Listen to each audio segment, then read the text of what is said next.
Garcia's limited. We know, right there, the smartest man will win the fight. That's going to be Devin Haney. Yeah. And he should do it pretty easy, too. But Devin is so focused, so razor sharp. I think he's much better at 140 pounds. And I expect him to win the rounds, to break him down. I do think he'll stop Ryan Garcia. This fight. Listen, Ryan might get killed trying to kill me. You know what I'm saying? Sometimes when you want something so bad, it backfires on you. So we'll see. He may run into something that he can't get up from. Gervonta Tank Davis has provided his analysis on the much-anticipated showdown between Devin Haney and Ryan Garcia. Davis's insights into the matchup have been highly anticipated, given his first-hand experience in the ring with some of the sport's top talents. Talking about Devin's skills, Davis said, "When he came undisputed, he waited till Kambosos won the belt for him to fight for the belt. You see, when Teofimo had the belt, they didn't fight. As quick as he fought with Kambosos, he could have fought with Teofimo. All of them on the same side. He have all them belts and people don't know him. He can't fight in his hometown and can't set it out. So." Meanwhile, Jaron Ennis, the IBF welterweight champion, referred to the upcoming event as another good fight. He explained that it is a good fight and emphasized that the top guys will be fighting the top guys, which is what everybody wants to watch. I think it's a good fight. I don't know. I think it's a good fight. I think Ryan awkward. He still got that awkward, funny style. Devin got a good jab. So it's a good fight. I think it's gonna be a good fight. And I don't know, for some reason, I feel like it's gonna be better than what people think. Speaking about how Garcia would perform in this fight, Boots noted that he thought Ryan would be awkward. He mentioned that Ryan still had that awkward, funny style. He also acknowledged that Devin had a good jab, and therefore considered it a good fight. Boots further remarked that he thought Ryan would try to go ahead and walk forward to press the action. He believed that Ryan would try to walk towards Devin and pressure him, because he probably thought Devin couldn't punch. I think Ryan gonna try. Go ahead. I don't think Ryan gonna fight. I think Ryan's gonna try to walk forward and press the action. Because he probably I think he feels as though that Devin can't punch, so he gonna try to walk to him. To be honest, I just think Regis was a little slow. He couldn't pick up fast enough on what Devin was doing. Devin was just beating him to the punch every time and picking him apart. Notably, Garcia has boldly declared that he will hang up his gloves if he succumbs to Haney's prowess in the opening round. Simultaneously, Garcia affirmed his belief in his own skills and said he would aim for Haney's neck. At this point, Garcia versus Haney was anticipated by Floyd Mayweather's protege Kermel Moton, who just triumphed in his third professional bout recently. According to Moton, UD will finish the battle. Kermel Moton said, "They got a lot of history in the amateurs. I feel like Ryan will probably come out hard and try to spook Devin, rush him, and try to get an early stoppage or something." During their electrifying encounter on DAZN, Ryan Garcia and Devin Haney engaged in a verbal exchange regarding their knockout capabilities. Haney, boasting 15 impressive knockout triumphs, expressed his intention to send Garcia to the canvas with a powerful right hand. In response, Garcia amusingly suggested that it would be a hilarious turn of events if he were to land his famed left hook and knock the Dream out cold. Amidst this banter, Kermel Moton predicts that the impending clash will be nothing short of spectacular. Nonetheless, Moton leans towards favoring Haney over the dynamic King Rai. Moton added, "But I feel like Devin is just too smart for that. He is going to box, he is going to play safe, and get the unanimous decision." Light welterweight prospect Tito Mercado believes that Ryan and Devin could end the fight in the later rounds. Noting that Ryan had previously withdrawn from his battle against Gervonta Davis, he speculated that Ryan would do the same in his title matchup with Haney. Mercado said, "I think Devin may be able to stop him. I don't think he'll knock him out, but he might be able to stop him in the later rounds. We've seen what Ryan is capable of." Many supporters think Ryan could have stood up after being dropped by a body shot in the sixth quarter of last year's matchup against Tank Davis. It appeared as though Ryan had quit because of the manner he got back up right away after being counted out and strolled back to his corner. Mercado added, "Regardless of body shot or not, I think Ryan was able to get up against Gervonta Davis. Fighters know what they're able to get up from, but obviously he's capable of quitting. I see a possibility of him quitting again." It's hard to tell if Ryan is acting strangely on purpose to incite a confrontation with Haney, even though he may be totally fine. His actions certainly indicate that he isn't particularly interested in boxing others. Regarding Ryan's odd behavior during the build-up to the Haney fight, Mercado added, "I really hope his mentality is right because boxing is a dangerous sport. One shot can change anything. I hope he's really focused and doing it as a publicity stunt. Ryan's dedication to social causes appears to outweigh his commitment to his career, posing a significant concern as he prepares to confront a formidable opponent. Should Ryan suffer defeat, it may be wise for him to consider retirement, channeling his passion into his philanthropic endeavors, and focusing on making a positive impact on the world for the remainder of his days." Mercado believes Ryan may be stronger and faster and has a strong left hook. "I don't think he's focused. I know that Devin Haney is strictly on boxing. When you're competing at a high level, every single thing matters like that. So, when you have your mind all over the place, it's not going to go well." Similarly, boxing commentator Tim Bradley predicts an easy victory for Devin Haney. Bradley claims that if Haney continues to dominate the fight as he sees him doing, he may step on the gas and attempt a knockout of Ryan. Tim sees Ryan as a one-dimensional fighter who mostly uses his left hook. He claims that although Ryan is making an effort, he has not been effective in developing his right hand. Moreover, Tim believes Ryan is too limited and needs to demonstrate far more development in his game than what he did in his win against Oscar Duarte, a lightweight, in December of last year. He box, he's smart, he takes his time, he's patient. He got power, he got speed, he got good IQ. And I don't take nothing from Frank. I think Frank got just, it's the same as well. He's smart, he's patient. He got a good IQ. Like I said, it's gonna be a chess match, but if I was betting, I'd put my money on Tank. Bradley said that it would be a boxing lesson. He mentioned that Devin had the better jab, better movement, was well-schooled, and had a higher IQ. He noted that Garcia was limited, and everyone already knew that. Bradley questioned what else Garcia had if you took that away, acknowledging Garcia's little shoulder tuck, turning the back, and roll as other techniques he used. As far as the fight goes, boxing lesson. Devin got the better jab, got the better movement. Well-schooled, just well-schooled. IQ, a lot better. I mean, Garcia's limited. We know. He's trying to develop his right hand through Derek James. His left hook is his bread and butter. You take that away, what else does he have? I know he got the little shoulder tuck or whatever. Turn your back roll. Bradley further added that he thought Haney would be using that technique a lot. He advised not to be surprised if Haney stepped on the gas and tried to go for the knockout to get Garcia out of there. Bradley believed that Ryan still didn't know how to fight a complete fight and lacked the ability to stay focused all the way through. I think he's going to be using it a whole hell of a lot.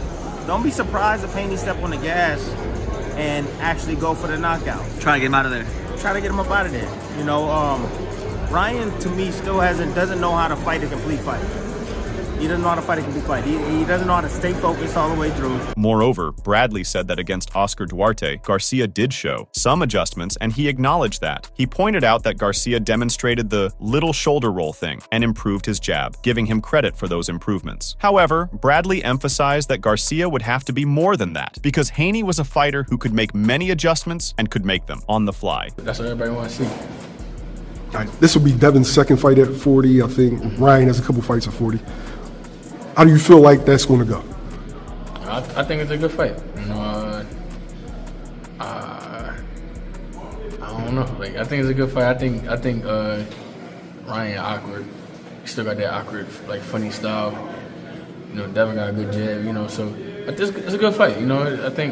I think it's going to be a good fight, and I think... Similarly, Eddie Hearn, the promoter, anticipates a knockout victory for Devin against Ryan. While Haney hasn't built his reputation on sheer power and hasn't secured a knockout victory in half a decade, dating back to 2019, Hearn is optimistic about his increased punching potency at the 140-pound weight class. However, Hearn also acknowledged Ryan's skills and said, "I think he's going to be very dominant in the fight. You don't really know where Ryan is at, but if Ryan is at his best, he's going to be competitive. He can punch hard and has good reactions. He actually has a good style to take on Devin Haney. But Devin is so focused, so razor sharp, I think he's much better at 140 pounds. Hearn observes that in December of last year, Haney managed to topple his previous adversary, the former WBC light welterweight champion, Regis Prograis, with a decisive blow, seizing the championship title from him. This particular knockdown showcased Haney's finesse, catching Prograis off guard with a shot that didn't inflict any significant harm. Hearn spotlighted Haney's potency by referencing his knockdown of Regis Prograis Prograis, though it was a fleeting moment. Hurd added, I expect him to win the rounds and break him down. I do think he'll stop Ryan Garcia in New York. I do. I'm very confident. He had Regis Prograis down and hurt. He's molding into 140 pounds. He punches a lot harder. His timing is good, and if Ryan gets desperate and makes mistakes, he's going to land flush. Hearn made no mention of Haney, maybe being exhausted before the bout. As he starts to lose weight to get to 140, he already has an agonizingly thin appearance. Haney rehydrates to 165 to 170, therefore gaining weight for this battle can drain him and diminish his strength. But Hearn added, if he does, we'll see how good the preparation is for Ryan Garcia. I personally believe he'll stop Ryan Garcia. It depends on the fight that Ryan Garcia fights. If he's cagey, maybe not, but if he's aggressive, which he has to be in this fight, then there's every chance he can get stopped. Devin appears to doubt Garcia's fitness levels mere weeks ahead of their highly anticipated pay-per-view showdown, as suggested by his recent commentary across various posts on the social media platforms. Haney recently reacted to footage capturing YouTuber-turned-influencer boxer Dean the Great alongside Garcia in Derek James's gym during training. However, the video failed to provide any substantial insights into the camp activities, merely showcasing both individuals engaged in routine shadow boxing exercises. Ryan Still Fat quote-tweeted Haney of the video. The tweet surfaced on a social media aggregator, swiftly disseminating a brief clip. Garcia's pre-fight hype has been heavily intertwined with social media, frequently gracing X spaces with his presence, exuding accessibility and exuberance. Now, speculation looms large. Is Garcia merely playing a role, or is he grappling with genuine challenges? Anticipation mounts as fight week approaches, with fans eagerly awaiting Garcia's appearance and performance come fight night. Garcia responded via social media, "They are claiming I'm fat. No history of missing weight, not planning to, just be ready." Haney was not slow in replying. He said, "Stop using your hands to push the fat down. It's the history of you changing the weight days before." Haney believes that he is more concerned with competing to the best of his abilities than he is with Ryan or any other competitor. He sees Ryan as his opponent more as a business rival because of the lucrative nature of the match. In addition, Haney wants to stay at 140 for as long as possible in order to become the uncontested champion in 2 divisions. But he will need some assistance to accomplish that. If Haney rehydrates to 165 pounds, he will not be able to meet the 10 pounds rehydration limit set by the IBF. Haney added, "I'm growing more into the weight and getting stronger. I'm ready to go. 140 feels so much different. I knew it was hard for me to make weight for 135, but at the time it was normal for me because I'd been there so long." Haney will obviously need to step up to 147 and 154 to compete against fighters his stature if he is to be genuinely great and not just mediocre. At 140 pounds, he is larger than all of his rivals, which gives him a significant advantage early in the game. Haney further mentioned, "Once I got to 140, I was like, I can have days off. I can eat more. It was abnormal for that. I don't make anything of it. He's going to say whatever he's going to say and do whatever he's going to do." Moreover, Haney has to go up to junior middleweight and welterweight to compete against fighters like Terrence Crawford and Jaron Boots Ennis if he wants to be great. But talking about the upcoming fight, he said, "On April 20th, I'm going to go in there and do my job and be the best Devin Haney I can be. Whatever Ryan shows up, I'm going to be ready for. It doesn't matter what he says. I'm at this level for a reason. No matter what anyone says, when I get in the ring, I'm going to do my job." Haney said that Ryan was just another opponent for him. He expressed that he felt he was in competition with greatness, which was why he trained and worked so hard. He mentioned that even if his opponent wasn't focused, he didn't focus on that himself. He stated that he still put his all into improving and getting better. Devin expressed, "Ryan is just another opponent for me. I feel like I'm in competition with greatness. That's why I train so hard, and that's why I work so hard. Even if my opponent isn't focused, I don't know if he is or he isn't. That's not for us to focus on. I still put my all into getting better and better." Haney exudes confidence in his speech, suggesting he's already secured the victory, leaving no room for doubt. His assurance may not be unfounded. Ryan's recent performances against Oscar Duarte and Gervonta Davis were lackluster at best. Surprisingly, he seems disengaged leading up to this match with Haney, which is perplexing considering the stakes. When asked about Ryan's behavior during the build-up, Haney said, "I don't think much of it. We don't know if it's antics or if it's real. I'm going to go in there and do what I do, no matter what Ryan shows up, as long as he shows up, which he will." On the other hand, Ryan Garcia has unleashed a barrage of fiery rhetoric aimed at his adversary, declaring his firm intention to kill Haney when they clash for the 7th time in the ring. Responding to Garcia's bold statements, the reigning WBC champion took to the airwaves in a recent interview with Fight Hub TV to offer his perspective.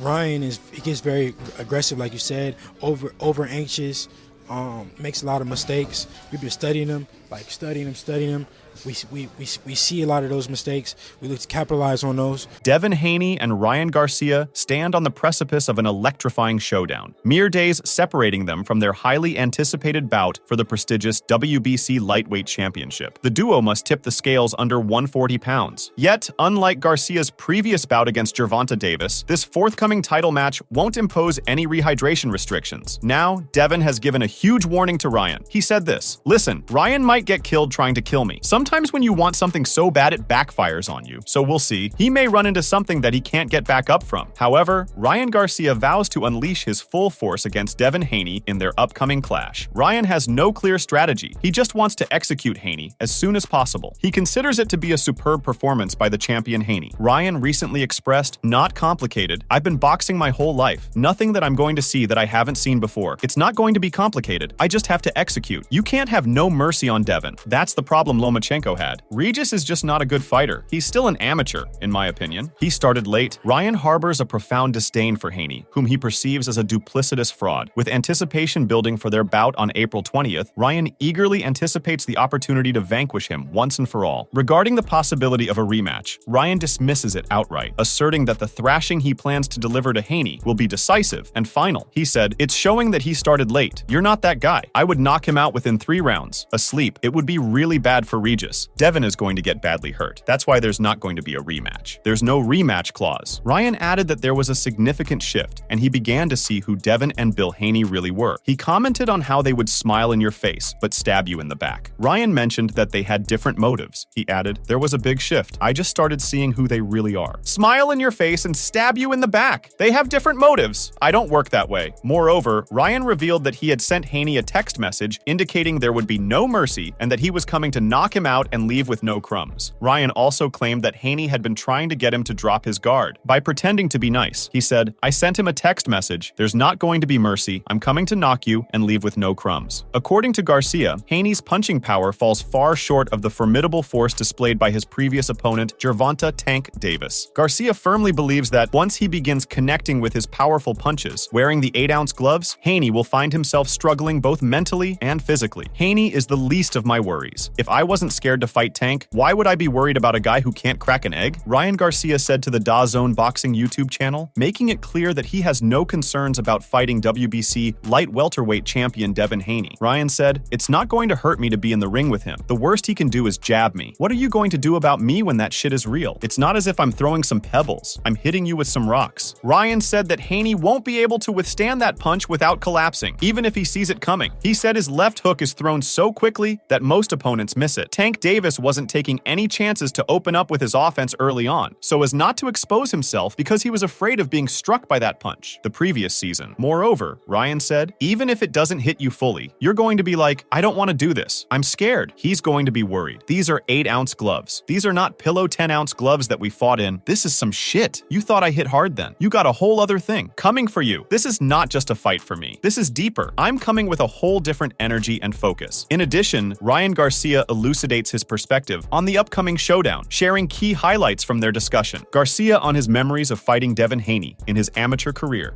That he was just like a kid trying to, get into the sport. Like, he wasn't known at all.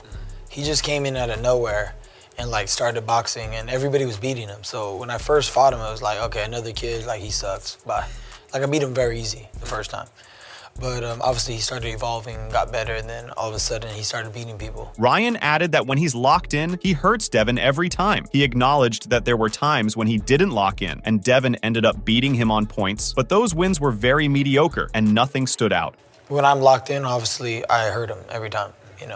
There's times where I didn't lock in and he ended up beating me on points, but it was very mediocre wins, nothing that stands out. When I beat him, people were talking about it even after that. He differentiated between fighters, categorizing them as great, good, and exceptional, claiming he belonged to the exceptional category. Ryan stated that when he fights, it's not average, but when Devin fights, it is. While both remained contenders in the 135-pound division, Haney and Tank never managed to lock horns in the ring. Throughout their shared presence in the weight class, Tank undeniably held sway as the more prominent draw and captivating figure for audiences. Nonetheless, as time progresses, Haney has seen growth not only in his physical stature, but also in his ring prowess and connection with fans. Make sure to check out some of our other videos on the screen if you enjoyed this one.